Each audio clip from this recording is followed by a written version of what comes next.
అందరికీ జై భీమ్. నా పేరు పబ్బతి శ్రీకృష్ణ. నేను బాలమానాడు జాతీయ అధ్యక్షుడిగా పనిచేస్తూ ఉన్నాను. అదే రకంగా తెలంగాణ ఉద్యమకారుడిగా పనిచేస్తూ ఉన్నాను. సమాజ మార్పు కోసం పనిచేస్తున్నాను. ఈరోజు రెండు అంశాల మీద మీ దగ్గరికి మాట్లాడదాం అనిపించింది. రెండు అంశాలు బీజేపీ ప్రధానమంత్రి నరేంద్ర మోడీ, ఉత్తరప్రదేశ్ ముఖ్యమంత్రి యోగి ఆదిత్యనాథ్, వీళ్ళిద్దరూ విచిత్రమైనటువంటి స్టేట్మెంట్ ఇచ్చారు. ఒక ఆయనేమో కాంగ్రెస్ వస్తే దళితుల కోటా ముసలిస్తుందని ఒక ఆయన ప్రధానమంత్రి, అంటే రిజర్వేషన్ల మీద కనీసం అవగాహన లేనటువంటి ప్రధానమంత్రి కూడా మన దురదృష్టం. రెండవడు సన్యాసి, అంటే యోగి భోగి, ఆయన యోగి ఆదిత్యనాథ్. ఆయన అంటే కాంగ్రెస్ శరియా పాలన వస్తుందంట. సిరియనో ఆయనకు సక్రమంగా తెలియదు. సో ఇట్లా కాంగ్రెస్ అసలు బలమే లేదనుకున్నప్పుడు, మీరు కాంగ్రెస్ గురించి మేము 400 సీట్లు బయటకు వస్తాయని చెప్పినప్పుడు కాంగ్రెస్ గురించి మీకెందుకు భయం? ఎంత భయం? ఎందుకు భయము? అసలు దేశాన్ని మొత్తం ప్రైవేట్లో కమ్మేసినావు నరేంద్ర మోడీ. రిజర్వేషన్ లేడు. ఇంకా రిజర్వేషన్ ప్రభుత్వం సంస్థ ఉంటే కదా రిజర్వేషన్స్ ఉండేది. రిజర్వేషన్స్ వద్దని నువ్వే అన్నావు. అసలు రిజర్వేషన్స్ ముస్లింకి ఎట్లా ఇస్తారని అన్నావు.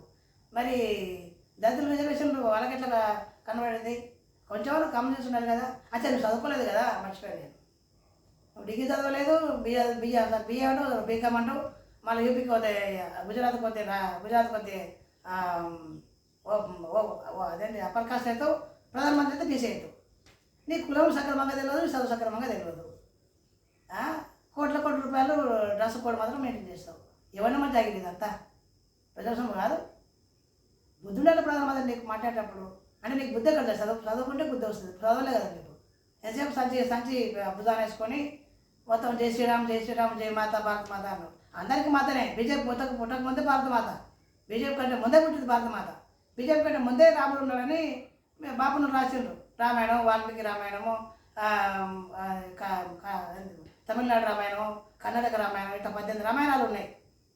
18 రామాయణాలు. మరి ఏ రామాయణం చదివావు నాకు తెలియదు. కానీ నువ్వు కానీ నీ సన్యాసి మంత్రులు కానీ, లేదంటే ముఖ్యమంత్రి వీడు భోగి ఆదిత్యనాథ్ గారు కానీ ఇక సిగ్గుచారు ఉండదు మాట్లాడినప్పుడు. కొంచెం రిజర్వేషన్స్ గురించి నీకు ఏమో కావాలని మాట్లాడుతున్నావు మోడీ.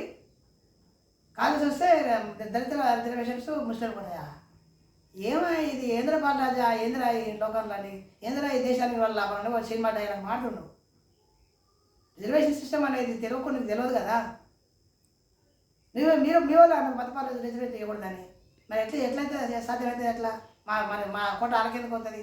అసలు ఉండే కదా కోట లేదు, పెట్టలేదు, ఏం లేదు. ఆడ మొత్తం ఉన్న కొలిగేసిన భారతదేశంలో మొత్తం